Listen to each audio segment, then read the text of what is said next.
Good morning, everybody. Welcome. It is Wednesday here in sunny.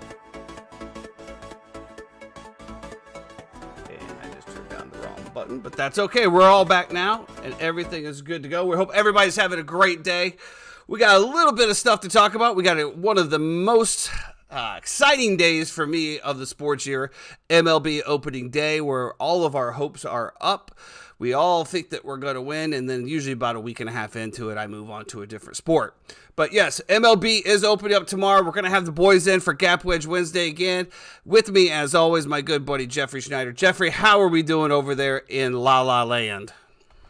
I'm doing fantastic. Long week of work. Now, it's almost like when you get done with work, right, for the week. Now I got 2 days off in a row. Days off are Wednesday, Thursday. But you know what I got to do? I got to do a ton of laundry. I got to clean a bunch of stuff. I got to get my car clean. I got to get my hair cut. It's almost like you don't really get a day off. I thought that I thought you had a system for the laundry. I thought all that stuff was taken care of for you. Absolutely not. I do all the laundry in my house. That's just pain. That's just pain, bro. I don't mind doing the laundry. Usually I'm watching a show, and there's a new Netflix one that I want to check out that I saw, Night Agent, I believe, that looks pretty good. I don't know if you've heard of this. Nope. About like a FBI guy, and he kind of gets something. Anyway, it looks very interesting. I'm excited to kind of delve into that for the next 2 days while my wife's at work and hang out, and that's about it. And then also, of course, tomorrow starting up, you got a new golf tournament starting, and we got opening day of baseball, which is exciting in itself. I understand we are now entered into a fantasy league with some of our friends. Is that correct? We are in a fantasy league. Not sure how much attention that's going to get, but yes, we are in a year-long fantasy, which was a good challenge, I guess, to test your overall knowledge. And I don't know if we're the only team in there. Pardon me. But it's a baseball, football, and basketball challenge, and the winner gets points, I guess, per the standings for each one, and then at the end we get an overall fantasy winner. We took it just because, we talked about it's going to help us stay in the loop with baseball. I already have a fantasy baseball on the side as well, so that was one of the reasons why I didn't play fantasy baseball, because it is so time consuming. You have to be on there every single day. But So hey, is basketball too, though. but hey, here we are. Basketball's the same way. Well, it's fun. Maybe we'll throw in some daily stuff as well too, if we want to talk about some guys we like and some splits that we see daily as well. We can kind of look at that whenever we bring episodes coming together as well too. So I'm assuming what we're gonna do is we do the baseball, and then we move into football, and then we finish with basketball. Correct. Okay. I wonder, are they all weighted evenly? I have no idea, but there is a but there is a point in time when baseball, football, and basketball are all on playing, and I don't know about that. Have you ever Jeremy, are you in here? Jay Swin, I need you to step in for a second, buddy. Jeffrey, go ahead and talk about that real quick, about that fantasy. I got to take this call real quick. Yeah, absolutely. So whatever. We've done hundreds and hundreds of fantasy leagues. All of us have, and it'll be very interesting to see this year. At least for me. I mean, I did baseball a few years ago, and it was just very time consuming in terms of you're always having to worry about your pitchers or what's going on. Same thing with basketball, though. I feel like basketball. I mean, I did basketball during the COVID time as well. And that was tough too, because every other game somebody was out for COVID. Do you guys remember that time? That was terrible. Somebody was, out for COVID, or, it was just a constant kind of a rotation of players back then. What weird times we were in. It's good to be back here to where we are now, 2023, year of our Lord, and be in this moment with each other. We've kind of moved on from COVID. Now we're worried about just the normal stuff, herpes, gonorrhea, syphilis. Whoa. What? We're not as worried about COVID anymore. This is why you can't leave. Okay, yeah, I'm back, and what the hell just happened? I apologize to all the viewers out there. I apologize for stepping away. I did have to take my big boy Achilles down to the vet this morning. He got put under to have some tooth cleaned, and he had an abscess removed, and they were just calling me to let me know that he is awake and doing well. I could hear him howling in the background. She said he's a little high, a little dysphoric, and he's just kind of. My big boy is good, and honestly, that was weighing very, very heavily on my mind. I just had one of those gut bad feelings this morning, and I'm just very, very glad that he is okay. So we are back. I'm here now. I'm energized, and I'm ready to go. Ready to talk some baseball. I don't know what the talk was, what was just happening while I was away. But we don't want to revisit that. No. No. Can I explain myself real quick? So what I was saying is that, this will be, I've done fantasy basketball once. I did fantasy baseball once. The time I did fantasy basketball was during the COVID time. And that was a really tough situation. Because somebody was out every other game, it felt like, for COVID protocols, or came in contact, or their barbers cut somebody's hair whose sister had COVID, and now we have to shut down the entire league. It was a really crazy time, and I said how amazing it is to now be where we are now. If you look back 3 years ago to now, 2023, the year of our Lord, to be where we are, you only got to worry about the regular diseases now. We're back onto the regular STDs. Exactly. That's the only thing we're really focused on now. You don't have to worry about the COVID or the SARS or whatever it is. You just never know what's going to happen on the Uninformed Fan, from prenatal care to bingo all of this other stuff. Well, let's talk some baseball, because as I said, it is one of the most energetic times. All of our baseball teams, all of the baseball fans across this wonderful, great state of the United States and Florida and everywhere else, wherever you might be. We all have hope, unless you live in Oakland or Kansas City or Baltimore or Washington or Cincinnati or Pittsburgh. If you don't live in those areas, you have a little glimmer of hope here. And we're going to break it down by division really quick. This is going to be very just topical level. Who do we think and why? And then we're going to go into a little bit of a breakdown from my end as far as the Chicago Cubs. What have the Cubs done this year to remain mediocre in the MLB? And what have the Braves done to continue their ascend up the NL East? Yeah, I gave you that.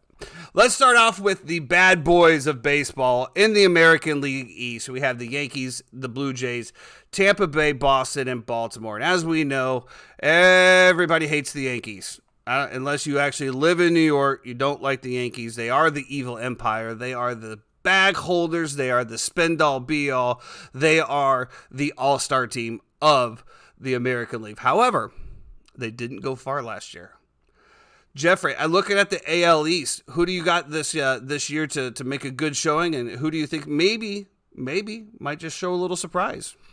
Well, we can touch on the Yankees a little bit if you'd like to, and I do think they are probably the second best team in that division, second only to the Toronto Blue Jays, but we'll get back to the Blue Jays in a moment and how they're constructed. My thing with the Yankees is that what are you really adding to your team? You had a great regular season team. You were poor in the playoffs. Injuries have been a really huge part of what the Yankees have gone through, especially the past few years. That being said, you had Judge for most of the year last year, right? He was healthy. He performed at an extremely high level, one of the greatest seasons we've ever seen in the history of baseball. Is that going to be able to be replicated? And if it's not replicated, then what losses are you losing there? I don't know if they added the pitching. You talk about you add a guy like Carlos Rodon. Okay, well, he's already hurt. Severino already is hurt as well, too. So you got two guys that are already down. You need Garrett Cole to really anchor that rotation. But what do you really have after that? I think they're very top heavy. They need to make sure that they don't get hurt. I think that one of the fun stories will be shortstop. And I don't know if you saw this. It was actually a video that was put out. They have a kid, Volpe, who's going to be the shortstop. There's someone calling him the next Derek Jeter. Great hands, great fielding, makes contact with the ball, scrappy kid. But there was a thing where Boone called him into his office, and he's in his office with Cashman. He sits him down, and he goes, this is really tough. We have to make decisions, and, we want you to develop more as a shortstop and go through everything. But I think where we want you to develop is here with us in the big leagues. And, the kid broke down and he's crying. It's an amazing moment. What program was this on? This is just some random videotaping it? It was like you know how Twitter is, bro. You see something on that shared by MLB, picked up by YESN, and, all of a sudden you're down a rabbit hole somewhere. But it was 5 hours later. Right, 5 hours later, I come off of YouTube, and it's 4 a.m., and I'm like, I got to go to sleep. What's going on? I got a show in, 6 hours.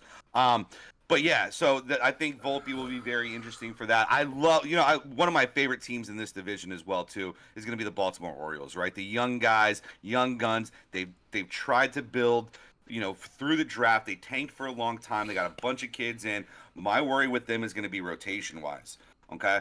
And then you got a team like the Tampa Bay Rays.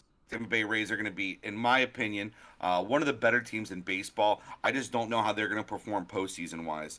Now, can Randy Arozarena drum up some of the magic that he has historically throughout everything? Probably. He's done it all the time. He makes big hits, comes up clutch, makes huge catches. We just saw it in the World Baseball Classic with Mexico as well, too. My favorite team is the Toronto Blue Jays in this division. Well, the PECOTA standings do favor with you as well. They do have Toronto finishing 89 wins, 72 losses, but they do have them behind the Yankees. And to your point, about Aaron Judge, can he replicate what he did last year? I think absolutely not. I had him last year on my fantasy draft. I ended up trading him at the deadline to tank for this year. And I did have the opportunity to snag him again, and I passed on him. And I can't remember who I drafted, but I agree with you. Speaking of the Tampa Bay Rays, they did say that they're going to start wearing the old Tampa Bay Devil Rays uniforms on Fridays, so we're good to have that back. And we were talking the other day, my horse out of this is going to be Tampa Bay again. It's the team that nobody sees coming. It's the team that is the very underdog, and it's a team that has no following. And when I say that very, very respectfully for the people of Tampa Bay. We were talking about this the other day about how the dome that they have is just like playing in a tin can. It's just uninviting. We went down there for a Red Sox game because, as my wife is a Red Sox fan, we went down there. And we were one of maybe 10,000 people in that stadium, to where everybody had like their own concession. There was no wait for a beer. It was just go there. There was no lines for the bathroom. And to see a team and ownership continually to put out such a high level team is just absolutely disrespectful to those players to endure what they endure throughout the Major League Baseball season, as their home games are not home games. Their big games are literally filled with Red Sox fans, with Yankees fans, whoever the big names are, and that's when they sell tickets. There are some talks of reinventing and redoing that stadium. I do believe that is part of a plan. But as I told you before, watching baseball in a dome just doesn't feel like baseball to me. I think that they really have to get imaginative with these domes to make it feel like you're still outdoors without the scorching heat. Again, when you look at Tampa Bay Rays attendance, I don't think that it would be that big of a difference if that was an outside ballpark. I really don't. But you need to get something, just like I was talking about the World Baseball Classic in Miami, how they had the dome open. But, maybe retractable, right? But very rarely in the season is that dome ever open. Maybe we get to like a SoFi Stadium type with the clear dome, so you can still see that there's a world outside of where you are. It's kind of like just going to a rave. You go into this garage, and 3 hours later you come out and like, holy shit, it's daylight. Well, what? So that's going to be my pick out of there. So you're taking the Rays to win the division? I'm taking the Rays. I'm taking the. All right. I'm a homer now. Listen, I love the Blue Jays, and I think just real quick, I just want to kind of touch on what they have. They trade for a guy like Matt Chapman, right, to play third base, who's been a slugger his entire career. Whit Merrifield now holding down second base for him as well, too. Now you're going to add in Vlad Guerrero Jr., Bo Bichette. Now you have Jose Barrios as your fourth starter on the team, which is ridiculous to me, because if that kid pitches anywhere like he did 2 years ago, there's no way that guy should ever be a fourth starter on any team. Now you have Kevin Kiermaier in center field, man in the outfield, to go along with George Springer, over to his left. Over there in right field. And then a kid who I think is going to be a sleeper is this kid, Dalton Varsho. Varsho, I'm sorry, is the way I should say his name. If you look at what he's done in AAA and the way that he's progressed through, I think he's set up to have a lights out year. And with all those bats and all those people around him, I think it's just going to continue to raise him up. Definitely a little bit of a sleeper if you're looking for it in some of your fantasy drafts as well, too, that you can probably get on the cheap as well. I definitely think Toronto has all of the pieces. There's absolutely no doubt. But as we know, and as we've seen with many Yankee teams over the years, it's not always the people that have all the pieces, but can they gel? Can they get together? Can they do the things? Can they get on bases? And can they eventually score the runs? So definitely. So we're on record, Tampa and Toronto out of the AL East. Now the dumpster fire that is the American League, we're now onto the American League Central. Mm-hmm. And I don't have a lot here. I mean... You got Minnesota, Cleveland, Chicago, Detroit, and Kansas City. Kansas City is only projected 63 wins. Detroit, 65. Chicago is 80. The highest is Minnesota at 88. And if you want to watch some bad baseball, watch the AL Central. It'll probably be decided shortly after the All-Star break, as it has been. It feels like there's always one team that just kind of pulls away, and they're 10 games up like after the All-Star break, and everybody else is like, well, we're not going anywhere anyway. Because let's be honest, in that division, nobody's getting a wild card spot because they're so far. It's like the NFC South, right? Somebody had to go to the playoffs with a losing record, and it just happened to be that team. Well, I think it's very funny, too, because this is, we do have some rule changes that we're going to touch on and talk about in the next, 20 to 30 minutes that we have that are going to be very influential to the game. I think one of the things that they're doing that's kind of cool, too, is they're taking away so many interdivision games. And so, listen, that's a good thing if you don't want to only get your teeth kicked in by your tough division. But if you're in a terrible division like this, it's not good for you because you're going out to play all the big boys everywhere else more often than you were before. I think this just starts and ends. To me, whoever you want to take, you could say the Twins. I'm leaning toward the White Sox. I think you're going to get a little bit more value there. And I think their roster does hold up over, very comparable to the Twins as well, too. And that was going to be my team, the Chicago White Sox, who came out last year, guns blazing. They were riddled with injuries. They had the team on paper, and it just completely fizzled at the end. So I'm really looking forward to the Chicago As you know, I've said many times, there is only one baseball team in Chicago that is on the north side. However, in this dumpster fire of a breakdown, I am going to acknowledge that the Chicago has another team in the White Sox for the reasons of this argument. And I am going to take the White Sox. I'm going to say that they put it back together. They stay healthy throughout the year. And with the pitching, with the hitting, I think that they have a lot to prove. And I think that they're going to come out guns blazing again. Moving on to the cheating division, the AL West, the garbage cans. Might as well just call it the garbage can division. You have the Astros, the Angels, Seattle, Texas, and Oakland. So, again, let's just be honest. This is probably a 3-team race if you want to get it that far. Houston's going to be far and ahead, the favorite to win this division. My biggest thing out of this division is the Los Angeles Angels, who have two of the best players in baseball and have had for many years and still don't make the playoffs. They have the pieces around them. I just don't understand why this team cannot get it together. Doesn't matter who the manager is. Doesn't matter the bits and pieces that they move out. This team just cannot get it. And for that reason, again, I'm sticking with the Houston Astros. They're tried true. Even with Altuve out for a little bit to start with, we all know that the baseball really kicks in after the All-Star break. You have teams that are down 10, 12 games and all of a sudden are winning divisions after the All-Star break. I think, as you were talking about before in New York and the pieces and seeing what they really have, that's really what the first half of the season is, in my opinion. It's such a long season. It's the teams feeling out the people that they have, looking to see what's happening down in the farm system. Who are we going to bring up? Who's going on this? So I think that this one is, once again, I think it's Houston. I don't think it's even close. I hope Los Angeles puts some stuff together for the sake of Ohtani and Trout. I do believe this is Ohtani's last year of his contract, correct? I think he's getting $65 million or something like that through arbitration. So he signed arbitration for this year, so he's on a 1-year deal. Yeah, he's final season of his contract. He just chimed in. And that man, please don't go to the Yankees. Go anywhere else. He's going to go to the Mets. I don't care. Just don't go to the Yankees. Who do you like out of the AL West? I mean, I agree. Well, and listen, we'll talk to one of our country club boys as well, and Chad Breen, who's a big Astros fan, who we love to call a cheater over and over and over again every time we see him, just because they cheated.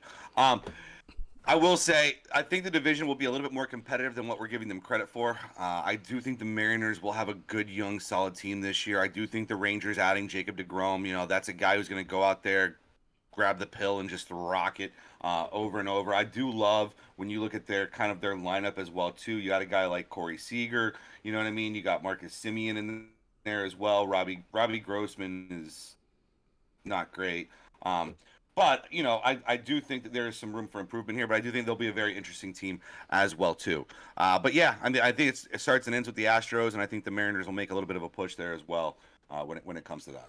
And one thing I did want to touch on that I forgot before we move over to the NL is the PECOTA, or whatever you want to call it, PECOTA standings. Basically, it's part of a baseball prospectus to where they take the averages. It's kind of like the Moneyball scenario if you watch that from Oakland. It takes on-base percentages and it really just crunches all of these numbers and it gives us the projected wins. Now, this is based on thousands and thousands of categories of data, and it usually is pretty accurate. This is what is also made to make MLB lines, things of that nature. There's a few things that I wanted to touch out as far as the AL before we move to the NL, is that Boston, out of the AL East, only has a 19% chance to make the playoffs. Mm-hmm. Baltimore, who you love, 5% chance to make the playoffs. Now, talking about I love Baltimore because they're entertaining. They don't have I got that. I got and do well, but yeah. But back to the dumpster fire that is the Central. Detroit, Kansas City, 0% to make the changes. They don't even give them a 0.1. That's not even a 0%. And then in the AL West, Oakland, 0.1%. Texas, 17%. You basically have the Yankees at 94% and in Houston at 90%. Those are pretty, but I really thought that was very, very interesting. that you have And multiple teams that literally have a 0% chance. And to me, as a baseball fan, if I'm a fan of one of these teams, at what point do you look at yourself and say, we are the Cleveland Indians from Major League? Like, we're just out there to have fun. We know our team's not going to win. I don't know. To be an owner of one of these teams, which would always be just a dream to be an owner of any sport. But to look at this and to look my general manager, whatever the money is and all this, to say that, we put a team on the field that has a 0% chance of making the playoffs, that just would not sit well with me. I would do whatever it took to give me at least a fighting chance. But I'm just wondering what the locker rooms are like in those teams, in those cities. Is it just, well, we're getting paid? I would love to be a fly on the wall in any one of those front offices. I'm sure the culture has been like that for a while when it comes to a lot of those teams. If you look at the dumpster fire that they are, it's not like this is something that's brand new and you're coming from being super relevant to nothing. You've been relevant for a while. And there's going to be some on the NL side that we get into. We're not going to start with the NL East this year. We're going to, because I know we're going to dig a little bit deeper into that. So we're going to start with the NL West. Yep. And out here we have some really, really good teams. We have the Padres. We have the Dodgers, the Giants, Arizona, and the Rockies. Diamondbacks. Yes. Why couldn't I remember what Arizona's name was? Diamondbacks. Now, over here, we have both the Padres and the Dodgers both moving out with a 93% chance of the playoffs in a very, very, almost a identical win-loss record. Now, San Diego Padres, we know, have made some amazing just moves to where we are always wondering, again, just like we talk about the NFL, where does this money come from? Like, there is no really salary cap in baseball, just luxury taxes. But holy moly, if that San Diego Padres team stays healthy, I mean, you got these two teams out here. You got the Dodgers and the Padres. I mean, holy moly, can anybody even compete with those guys out there on the West Coast? Yeah, well, so to me, it starts and ends with the San Diego Padres. They win that division. I think I'm fading a lot of Dodgers players this year. Pitchers, players, whoever, even Mookie Betts, I probably won't have him rostered or owned too much. I mean, he could still, listen, Mookie Betts, we know who he is. He could break out, have an MVP caliber year. But I do like a guy like, Manny Machado. I think this year more so. We talked about MVP a little bit, and we did mention, Ohtani. But that's the very chalky pick, right? Like, everybody's going to have Ohtani. I think Machado would be a nice sleeper for you. If you're looking, I think, in terms of a saves guy, leading saves in the entire league, I look at a guy Hader. Like Josh Hader as well. But and you look at their rotation, right? Snell, Musgrove, you got Yu Darvish as well too. Michael Wacha, I didn't even realize was still a professional. Waka. But good to see him, make an appearance on there and maybe ring chase a little bit as well. Yes, the Padres are going to be very, very good this year. I think that division is going to be very average this year, and because of that, yeah, give me the Padres. Well, like I said, I think that team is just absolutely stacked. And it's one of those things, again, where you're like, how do you get this many good players? I mean, you might as well call them the Yankees of the West at this point. I mean, just the talent that they have on there. And, the Dodgers used to be the Yankees of the West, the evil empire of the West, used to have everybody out there. But I think there's a new sheriff in town, and if they can stay healthy, Tatis still has 20 games left on his suspension. But, as we know, right, it's a long, long, long season. 20 games goes by in 3 weeks. Very quickly. Very, very quickly. I do want to give one little point. If you are looking for a little bit of a prop on a guy to lead the league in stolen bases this year, and I do think it's very interesting when we talk about stolen bases, right? They have expanded the bag. The bag was 12 inches. 15 inches is now 18 inches, right? They've expanded it on every single side. It's going to be a lot bigger. Stolen bases are going to be much easier. You're going to have a lot more save calls. There's a lot more but also you won't have as many, guys missing the bag when they touch it, right? Because the bag is going to be so big. There will be an adjustment period. There's a guy, Corbin Carroll, who's actually plays for the Diamondbacks. I think is probably one of the fastest players in the entire league for sure. An outfielder, he's going to have plenty of opportunity out there. They're going to be putting him in motion a lot. Definitely look at Corbin Carroll if you're looking for a nice sleeper for stolen base leaders this year. And now we get to the division that holds Jeffrey's team. The NL East with the Mets, the Braves, the Phillies. What is Miami again? why am I missing these names? The Marlins. Marlins. Yeah, And yeah, then those guys. and then the Nationals. Once again, I think the owner of the New York Mets has just shown that he does not care about money. And when you're a No, billionaire, why Mr. would Cohen does you? not. That was always my biggest thing. If I'm already a billionaire, right, and I'm making more money in interest than my team spends in the entire year, why would I not spend everything I have to get the best possible team to win a championship for my team and my city? And I applaud his approach to this, the way that he does it. If the other teams don't like it, don't care. Spend the money, get who you want to get, and hopefully win. Now, that formula hasn't worked well yet. There's been a lot of issues over there. But again, we're coming into a season where hopefully people can stay healthy. It is such a long, long season. But the standings and the projections do have the Mets winning that division with a slight edge over the Braves, with Philadelphia coming in third, Miami fourth, and then, of course, our good buddy Ian's team that falls in line with all of the other Washington teams besides the Defenders, coming in dead last with a 0% chance of any wild card or divisional chances. So, Jeffrey, right, I know I know your team's going to be the Braves, so break it down for me. Why do you like the Braves this year? I mean, what's not to love about the Braves this year? But I do want to also talk about some of the other teams in that division as well, too. When you talk about, a guy like Aaron Nola for the Phillies, once Bryce Harper comes back from being out, I do think that offense will start to click a lot more. I think if you look at what Nola was last year, I think he's got a chance to, be in that Cy Young talk. I think he has a chance to lead the league in wins this year as well, too, on a very competitive Phillies team. I just think I don't have the Phillies recreating the same magic that they had last year, which was, the Schwarber Slam. Yeah, it was incredible last year. Now, moving on to a team like the New York Mets, they will be tough, absolutely.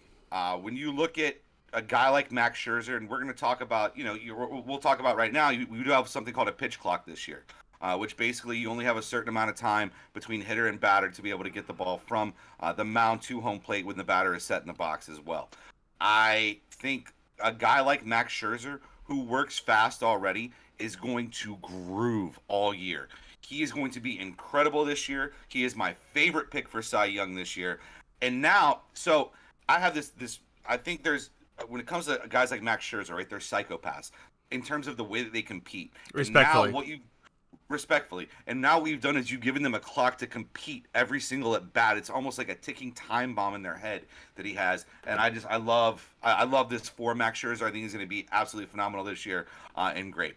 Now, if we want to talk about my Atlanta Braves, who I've been a fan of since I was a little kid, going to, multiple sporting events in terms of different, baseball fields that I've been to watch the Braves play, which is always crazy to me. They've had like 4 fields in the past 20 years that I've been a fan. Really incredible to be part of such an amazing franchise. Being born in Tallahassee, having Atlanta as the closest thing to us right there. The Braves will win the World Series this year. The Braves will win the World Series this year. Really? Yes, I'm going to tell you this right now. I think when you look at what they have, right, we can talk about, sure, a guy like Max Fried who's going to pitch out of his mind this year. We can talk about a guy like Spencer Strider, who was in that talk for Rookie of the Year last year, but he only got beat out by his teammate, Michael Harris, right, our center fielder, who's an absolute stud and a monster. By the way, both these guys are re-signed for multiple years, and you can go ahead and eat on it, Kevin Clancy from Barstool Sports. I think when you look at, you got Charlie Morton, Kyle Wright's going to start on the IL, but then when you look at a guy like Jared Schuster, a .59 whip that he had this spring, he was lights out, hard throwing lefty with a great slider. He's going to be an integral, 4th or 5th starter for us as well going forward. I think we have the bats. If you look at the catchers, right?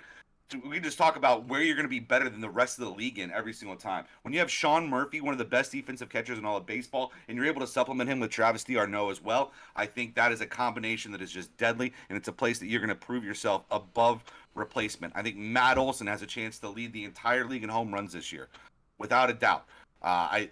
When you look at what he hit, 34 last year, 34 homers, something like that, I think he's got a chance to take that next step. He's just now getting, used to being in that role. He's replacing a legend in Freddie Freeman. I think the sky's the limit for Matt Olson this year. I'd roster him in all of my fantasy leagues if I had any. which I might. Marcell Ozuna. One second before you continue. I want to go back to you touched on Charlie Morton. Now, Yeah, I rode Charlie Morton all of last year, okay? And Charlie Morton did not have a very good year last year. So what are your expectations of him? I know that you singled him out specifically. So when you're talking about Charlie Morton, what is your expectation of him? Towards the back end, fourth, fifth guy in the rotation? I think he will start as a third or fourth guy. I think we'll allow him to throw this year, but I think eventually he will be replaced completely. And he will be a guy who will be an added depth piece on a playoff contender, a team that has World Series aspirations and that thinks that they're going to win. If not, he'll be moved mid-season. When you look at a guy like Raciel Iglesias, who's going to be our back end, as soon as he comes back from a minor injury, he's going to be lights out. If you ever watched him with the Reds, the kid's got electric stuff. We've been betting on Iglesias for a long time, and now to put him in that role of closer, one inning at a time, I mean, the sky's the limit for the Braves this year. I love the enthusiasm. I couldn't tell you what it would feel like to have that type of enthusiasm because, I take that back. Back in 2016, I think I had that same enthusiasm when we started the year and the expectations. We had a good run together. Yeah, we had a good run over there. But, Chicago's Chicago, and we have to come back to reality. Speaking of Chicago. Yeah, so let's get to the NL Central here where, everybody seems to be our daddy all the time. Chicago Cubs, we're going to get into that. You got the Milwaukee Brewers, the St. Louis Cardinals, you got the Pittsburgh Pirates, and the Cincinnati Reds. And you can just go ahead and chalk off Cincinnati and Pittsburgh because they just don't compete. And I feel really, really bad for the people of Cincinnati. I'm in a few of their groups as I try to peddle some of my signed memorabilia. And the passion that these fans have for their team in Cincinnati is second to none. And for that team to continue, beautiful ballpark, very conducive to the long ball, and for them to continue to field a team that just does not compete. Last year when they were completely breaking apart their teams, that you could literally hear the tears through the Facebook groups about why. You had Jonathan India last year that coming off of that great year had a complete dud last year. What is he going to do this year coming off of his rookie of the year? I don't know. They got him in the draft because they're so terrible, but they still don't continue to put the pieces around him. You got Pittsburgh down there that once again just continues to I don't even know why they field a team at this point. The ownership has zero care about what happens with that team. With MLB revenue sharing, I'm assuming he's still making some money. But that team has been a dumpster fire since as long as I can remember. Wasted great careers like Andrew McCutchen and many, many others that have continued to play for the Pittsburgh Pirates. Then you get to Milwaukee, and Milwaukee put together some pieces. They lost some pieces. They traded some pieces. Really surprised when they got rid of Hader. They did get some nice returns with that, but they do have the complete package right with St. Louis. And as much as it pains me to say that, I did live in St. Louis for a few years, and St. Louis is an amazing town with one of the best baseball followings that I will put up anywhere across the country. However, they are my arch nemesis, and I hate them with everything that I have. They continue to beat us year in, year out. They took Wilson Contreras from us, which is that's going to hurt. And they're projected to beat us again. So then we go to the Cubs, my team. And while you have your unbridled enthusiasm about your team, I have the complete opposite. I think that the Cubs did exactly what they needed to do to sell a few tickets this year. We added Dansby Swanson from the Braves, who had a great year down there. We added Jameson Taillon from the Yankees. We added Cody Bellinger. We added Trey Mancini. Eric Hosmer from the Pirates. We got Tucker Barnhart from Detroit for catches. Then we got Edwin Rios from the Dodgers as well. And when I look over all of this stuff and I look at these averages and, the MLB league average last year was 243. We have 4 players that have hit that or higher on our roster this year. And a lot of the trades that we have, we did extend Nico Horner, which I'm very, very glad to hear because he's kind of our utility man. It's kind of like a Nick Castellanos. It was very, very good. But I think the Cubs did exactly what they needed to do to make a little bit of splash. They signed some names. Cody Bellinger had just a complete dismal year last year, hitting 210. You also have Eric Hosmer, which the Padres are pretty much eating the majority of his $44 million contract just to get rid of him. That's a red flag. It's just I know Cody Bellinger does not bounce back and hit 40 home runs, Jeremy. No. And if you want to chime in on this, please be my guest. But again, we lost Wilson Contreras. We traded Rizzo. Obviously, we got rid of some Javi, Baez the year before, Bryant. Those guys really haven't done anything outside of Rizzo. It's just going to be another disappointing year for Cub fans, and that's just what it is. It's just going to be another disappointing year for Cub fans.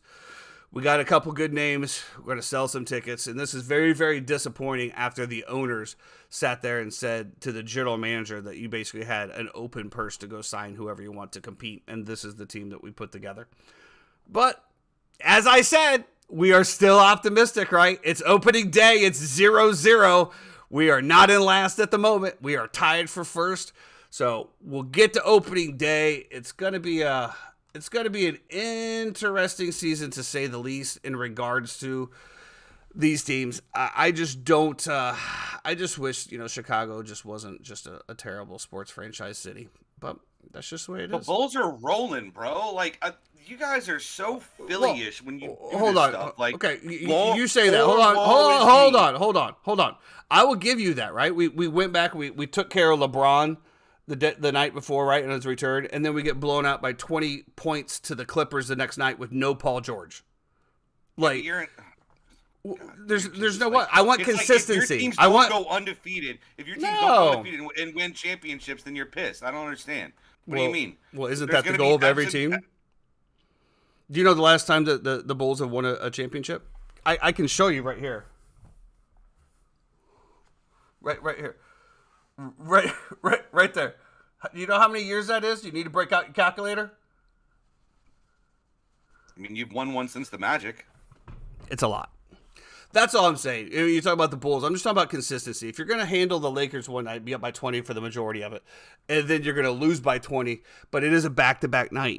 These guys just can't. And you're in LA. You have the LA flu. I will say about the Central real quick. Obviously, the Cardinals are the play here. Brewers are a little interesting with Yelich and some of the moves that they made. The Cubs, God bless Dansby Swanson. I appreciate you bringing the Braves a World Series title. I appreciate the way you handled yourself the entire time you were with our organization. And thank you, and good luck to you in the future. Enjoy the hell out of Chicago. It's a great city, and you're absolutely going to love it, you and your wife. I was actually a little surprised when you talked about the legend Freddie Freeman, because I remember I said something about Freddie Freeman a while ago, and the tone was I wasn't ready to talk to him. I said I was not ready. We were not ready to talk about Freddie Freeman. Moving on. Who we are ready to talk about. Yeah, we did run a little bit long. We do apologize to our boys here on our Gap Wedge Wednesday. We do have the Bad Burrito Boys themselves in terms of Chad and Paul jumping in. It is a pleasure to have you guys in here today. Happy Wednesday. Paul, I know you're a Red Sox fan. What are your – we just broke down all this baseball. What is your anticipation for the Red Sox going forward this year? I will be happy with couple games over 500. Okay. Well, I mean, I feel like that'd be a really good year, right? In terms of where they're projected for wins.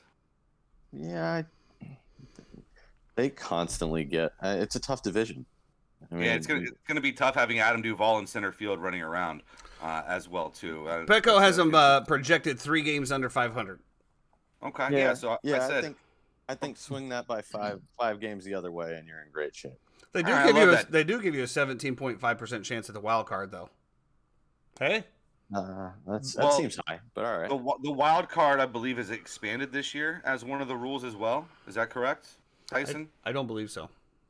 I thought the wild card got expanded along with the pitch clock and along with less division games and also less cheating, which brings us to your team, Chad.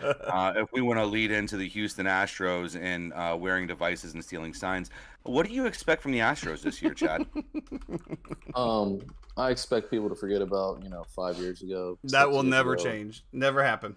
It is what it is. We did it without all that shit, and you didn't do it without it. It's called pitching, boys. Pitching. You're talking to a Braves fan, homie. I know all about pitching. Thank you. Exactly. But what happened to it against the Phillies last year? Where was that pitching? It was an anomaly. We had a few injuries. Listen, Soroka's going to be back this year. You pair him with Fried. Ian Anderson, it looks like, is just completely gone. But now we had Strider and Schuster. All we do is just continue to get better. Same with us, man. We lose Verlander, and we got this kid Hunter Brown coming up. That's pretty much Verlander Jr. So We're very blessed to have great organizations that we Aren't root we? for, Aren't we? and we're able to be engaged in baseball season at all times. I feel like that. I don't remember times when the Astros and the Braves were never good or competitive or playing each other. Even we go back to Biggio and Bagwell days. Moises Alou and such. There was a time for me. There was a 5-year period where we never won over 70 games. So, but We that's just what block- that's don't we what just- built this.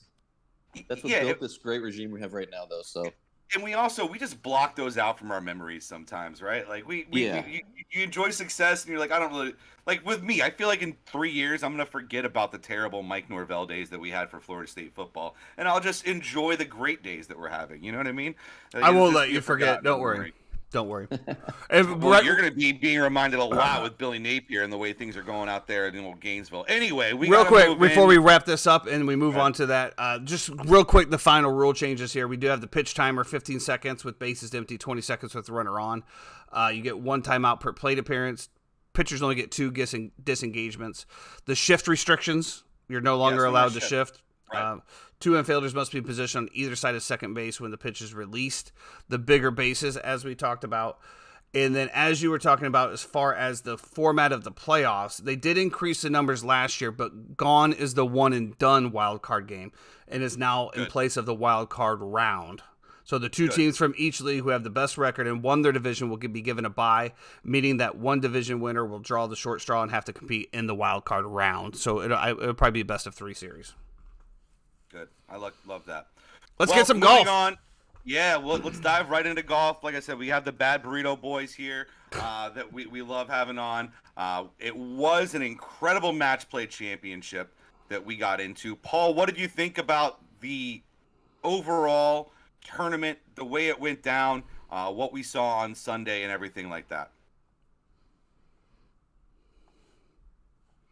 Yeah, I am full on toddler wrangling right now, so I'm going to try to get in here in spurts. I will say Sam Burns came out of nowhere in any DraftKings contest that I saw. He was less than 9% owned. He's also less than 10% owned in any of the in the pool contests that we looked at. Not a huge guy touted by the industry. And came out of the quadrant with Patrick Cantlay, who was highly touted and highly owned in most DFS contests. So as far as that goes, I'll let Chad give his thoughts on this, and I'll be back shortly.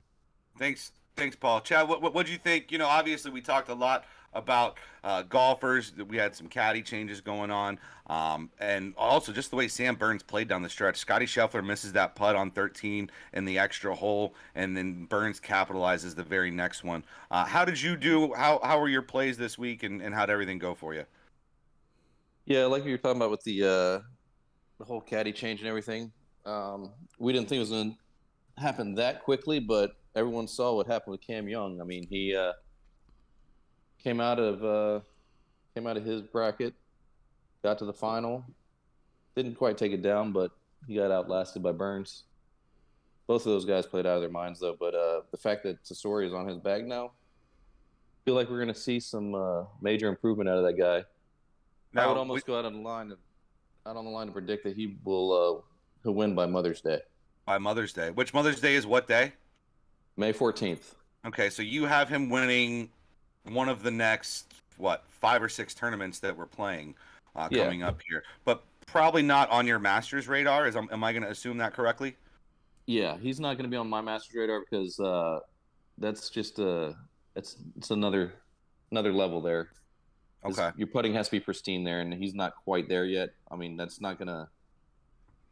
Tesori helping him with the lines and everything's not going to affect his feel like that right away. So I'm not seeing him win at the Masters yet.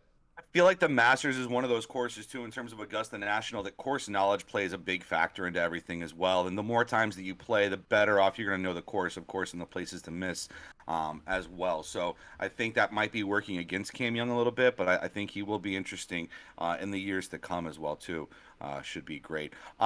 So obviously, you know, the playoff Burns goes. He does beat Cam Young. He said, I believe it was 6-5. We had in the final match. I wasn't able to watch it, but I do understand it was pretty defiant.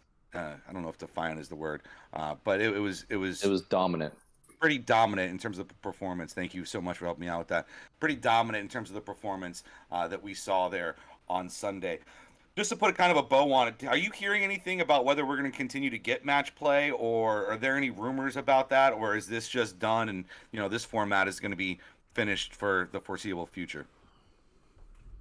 I'm not seeing anything about it, but I think a lot of the guys do like the change in the change of scenery for a little bit, you know, Of course. to go and play kind of like a Ryder Cup style, like get some people like used to doing that to where maybe they have like one or two coming up later on, like when they're not dealing with all this live bullshit anymore. Like, you know, go back to like, you know, having some fun again rather than trying to just do everything to match up against live.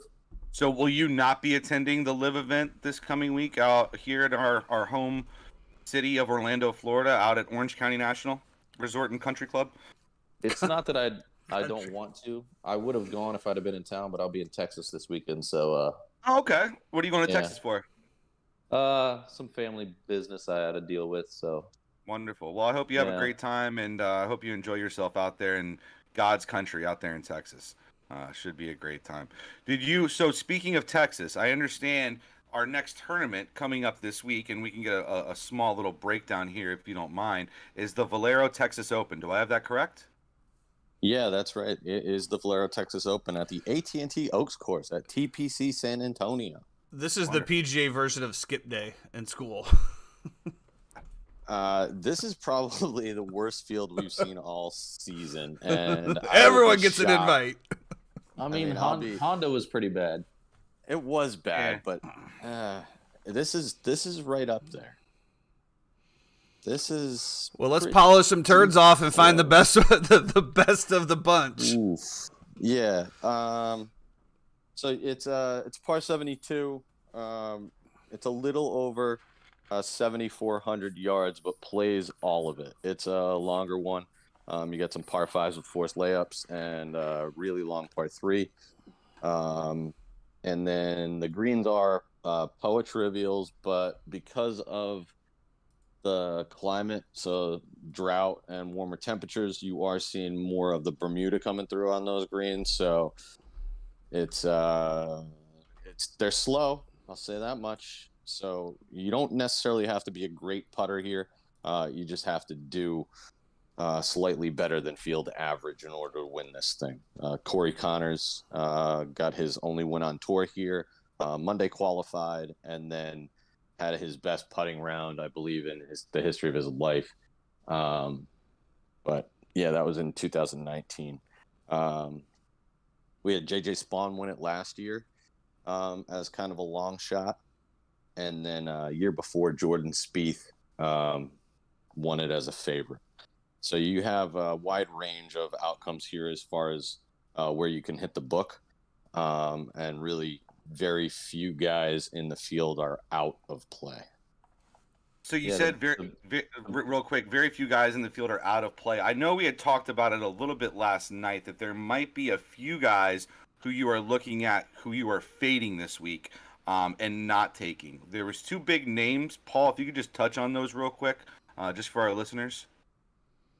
So the two top names, well, two of the three top names as far as like world golf rankings go, Tyrrell Hatton and Hideki Matsuyama, both coming off minor injuries. Hideki with the WD before the match with Max Homa last week. And then Hatton had the injury day one on the range. And I believe it was Ben Griffin who he lost to. He lost to everybody. He did lose to everybody, but day one, I think it was Ben Griffin. So Hatton, who was a popular pick last week across the industry, may have something going on with his hand and may only be here to tee it up and try to get some competitive hacks in before he heads to Augusta. For Augusta. So this is one of those events where either the favorite's going to go out and try to win it. So Jordan Spieth has had, I think it was 4 top 10s within the last 7 events coming into Valero in 21 when he won it. And, you know, he said at the time that he didn't know if he'd ever get back in the winner's circle. He had come off a couple rough years trying to figure out the driver, and he was looking to gain distance and all that stuff. So you're either getting guys who are really trying to you know, take one down from the top of the board, or just knock the rust off and then get to Augusta National. Chad, so obviously we're going to fade those 2 guys. Is there anybody who we look at? Obviously, JJ Spawn coming in off of a great performance at the match play last week, a former winner. Is there anybody who we have that we want to target this week? Maybe it be in a DK format, or whether it be in a daily format, or whether it be in your golf pools or anything like that. Who do we like this week? A couple guys near the top, and probably like the top 10 price value as far as DK goes would be obviously the way Ricky's been playing lately. Ricky Fowler, you gotta back him. I would say this week he's got more on the line probably than he's ever had. Even when he got called the best worst golfer and then won the Players, if he wins this week, he gets into the Masters next week. A Kuchar is another guy that if he wins, he can get in. Wait, Ricky's not in the Masters? No. Holy shit. Okay. Yeah, so him and Kuchar, either one of them wins, they both can get in, and they're both playing some decent golf. And I know Kuchar for a fact has good course history here, along with out in Mexico, the Mayakoba, which is funny because they don't play the Mayakoba anymore because Liv played there, but yet they'll still play here on a Greg Norman designed course that was helped out with Sergio Garcia. So I don't get all that, but whatever. The hate is fizzling. I mean, it's on them. Like they canceled one because they played on it. It's the same design. It's hypocritical. Yeah, you know. Yeah. Double stay. So okay, so we said we like Kuchar, we like Fowler. Anybody else that we're looking at to target, or that we like long shots or odds on? I know you've been on fire lately, so I want to make sure that we get your takes off. I mean, I do like some long shots and some mid-tier guys. Like Paul was saying earlier, you're either going to get you're going to get a top-heavy guy that's going to go out there and just kick everyone's ass, or you're going to get these guys that have never won before, and they're going to put something together for 4 days maybe. A couple guys that are down lower. Ben Martin is a guy. He's come up on our models a few times. Another guy is Aaron Rye. He's been playing pretty decent lately. Plays decent in the wind because out there in Texas, you're going to get very windy conditions, kind of like coastal courses. You can look at guys that played very well at Punta Cana last week also. That it's another windy course, longer course. Matt Wallace? I would have backed Matt Wallace if he didn't win it last week, because it's hard to go back to back on the PGA. But I mean, if he does, I mean, it shows course comps are really something that you could look at. But you're also looking at a guy who's coming off being pretty hot as well. You know, seems like he's playing well. And if you're looking for a guy to make the cut, make sure you get points on the weekend. I think it's a great way to go as well. Paul, welcome back to you. Anybody who you're targeting this week, who you like and you look at, and your models are projecting to do very well? From the kind of down the board area, Alex Smalley, and Joseph Bramlett are 2 guys who showed up higher on models than I would have expected. They have skill set here, off the tee stuff, shorter like wedge game, which is important here, and tee to green numbers looking good. So those guys could be great value in a DFS lineup, you know, or even a long shot for like if you're getting a good number on a top 10 or top 20. Okay. Yeah, the win equity here is it's across the board. Like I said, in 19, Connors Monday qualified and took it down. So anything can happen at a event like this with a field that looks like this.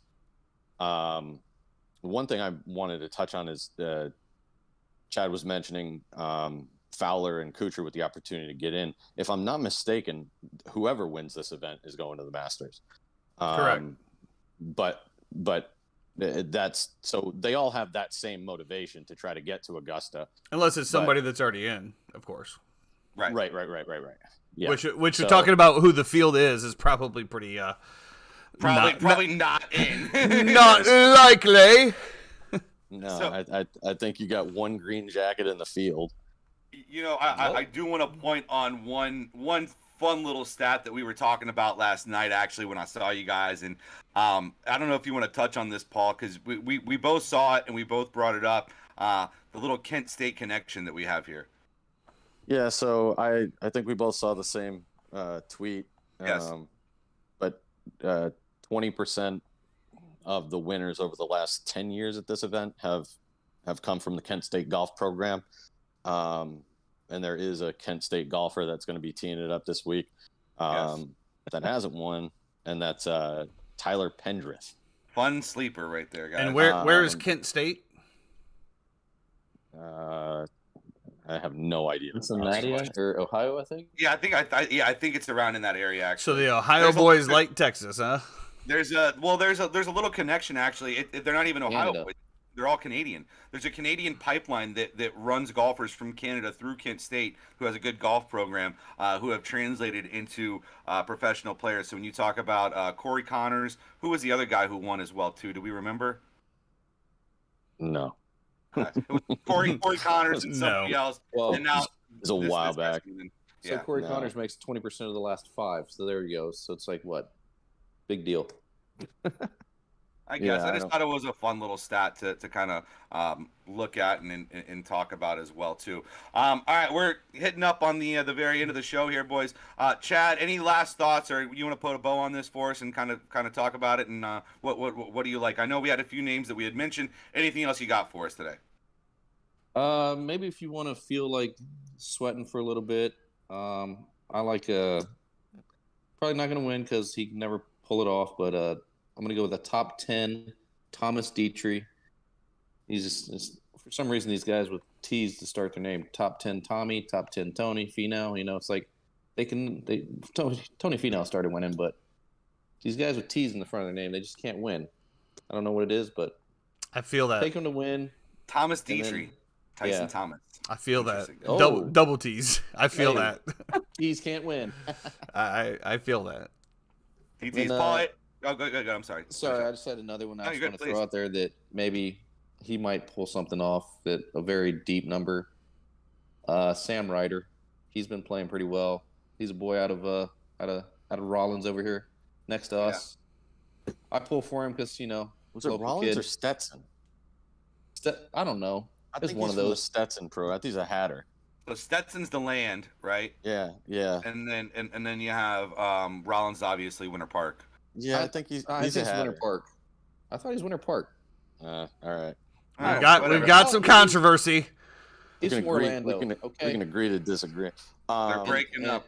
And Samuel Stevens, he played very well at Punta Cana, and he does some good things here that we were looking at. Me and Paul were looking at last night. So, and that's Paul, it for me. Paul, thank you so much, Chad. Paul, anything you got? Yeah. Towards the top of the board, Davis Riley.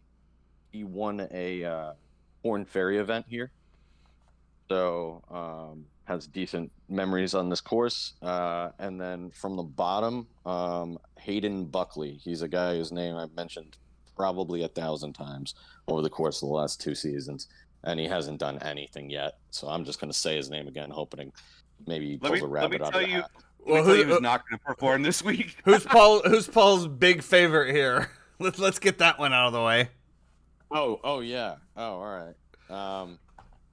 I'd say any of the 2 top guys. Let's say the guy who's not gonna do it this week is Which is really which is really the guy he likes. Taylor. It's Taylor Montgomery. Oh Taylor- shit! Chad has him. Montgomery. Make I'll sure go you ahead and take take him him off not my to list. make the cut. Taylor Montgomery. Yeah, if you get him, Hatton, and Hideki Matsuyama in a don't make the cut parlay. Parlay that don't make the cut right there. I Good like week. that. A little 3-banger to finish you off. Just one quick little what about, if you don't mind. What about the Wu brothers this week? I actually think you might be onto something there. Dylan's been playing well. Yeah. Brandon fell off a little bit, but this is his type of course. So Are they in the same group too, or I don't know. They both have 125 tee times, and one of them's teeing off with Taylor Pendrith as well too. So it sometimes those things align a little bit as well, which is always fun. Yeah, Brandon Wu seems to play better in the wind. He got a second at Pebble Beach, if I do remember, and that's a windier course. So All right, well, he could probably do something. We love that. You have Jeff's, what about? We got great information from Chad and Paul from the Bad Burrito Boys. You guys want to touch on why it is the Bad Burrito Boys, by the way? Oh, you want to take this? Flatulence. So the Bad Burrito Boys is kind of the working title for this crew right now. I'm sure it will change eventually, but this is a situation of some days a guy and it's kind of Paul's picks is the Bad Burrito Boy, but it's some days a guy who's got everything going for him, and he should finish in the top 10, top 20. He's always done well at the course, and he goes out and he just shoots 6 over. We've always said that guy ate a bad burrito. Ate a bad breakfast burrito. Yeah, so he had to pull out because of stomach issues, like John Rahm did there a couple events ago. Love that. Always got to start with Waffle House in the mornings. Yeah, no bad burritos there. No, I could have hit that on my way home from work. Yeah, at 4:30, 5 o'clock in the morning, before you turn around and go work another shift somewhere. Yeah. Oh, man. All right, guys. Well, we appreciate it. Thank you so much for your time. Thank you for being here talking to us. We appreciate your breakdowns, your knowledge, and you imparting everything that you can onto our listeners so they can go out there and make some money. Appreciate it. You guys have a great week. We look forward to the recap. And listen, next week, big week, Masters breakdown. Let's have some fun. Let's do some things. Let's see what. Let's get it cooking. What do you say, boys? Definitely looking forward to next week. The Super Bowl of golf. Sounds like I'll be taking the weekend off. Absolutely. Take the whole week off. Thursday through Sunday. Absolutely. We'll talk to you then, boys. Thank you very much. Thanks, boys. All right, thank you. So, just real quick, just kind of run down the guys that they said in case you just came in the back end. Ricky Fowler, Matt Kuchar. You do have Ben Martin, Aaron Rye, Alex Smalley, Joseph Bramlett, Thomas Dietrich, Sam Ryder, Sam Stevens, Davis Ridley, and then Hayden Buckley. I feel like it's a great name as well, too. Very interesting. Hayden Buckley. My whatabouts are the Woo Boys. Do like me some woo-woo. Well, that's about going to do it for us here at the Uninformed Fan. Thanks for sticking around on Gap Wedge Wednesday. Happy MLB Opening Day for you tomorrow. If you if you have anything that you'd like to hear about your team, shoot us an email, shoot us a message on the social media. Let us know who you like, who you don't like. Give us your picks, and we'll recap them on the next show. We'll be back on Friday with a little Formula One action going back this week again. Looking forward to a great weekend. Enjoy yourself. Take care of yourself. Take care of each other. Everybody have a fabulous day.